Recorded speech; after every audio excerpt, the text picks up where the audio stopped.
आताही आम्ही केलेल्या विकास कामांची प्रत्येक समाजातल्या प्रत्येक घटकातील सांस्कृतिक असू द्या, सामाजिक असू द्या, वैद्यकीय असू द्या, शैक्षणिक असू द्या, सगळ्या गोष्टींमध्ये आपण कामं केलेली आहेत। मी तुम्हाला नाव घेऊन सांगत नाही, पण तुम्हाला माहितीच आहे आपण काम केलंय आणि त्याची पोचपावती देण्याचा दिवस म्हणजे 15 जानेवारी। तर मी आशा करते की ती पोचपावती तुम्ही आम्हाला द्याल ना? तर आपली निशाणी हे तुम्हाला तर माहिती आहे, पण शेजाऱ्यांना, आपल्या सगळ्या कुटुंबांना जे 27 मध्ये राहत असतील, 29 मध्ये राहत असतील, त्या सगळ्यांना विनंती करा की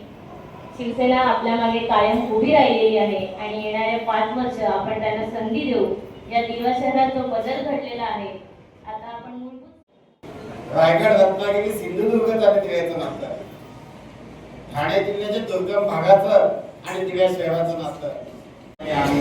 15 दिवसांनी प्रताप करण्यासाठी आधी बोलणं केलं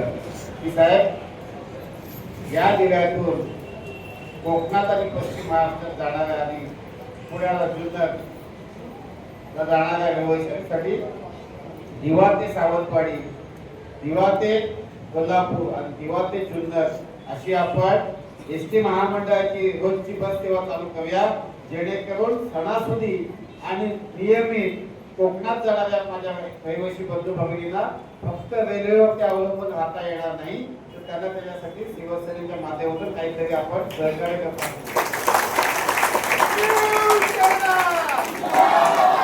तुम्ही तर पाहता गणेशोत्सवाला गावी जाण्यासाठी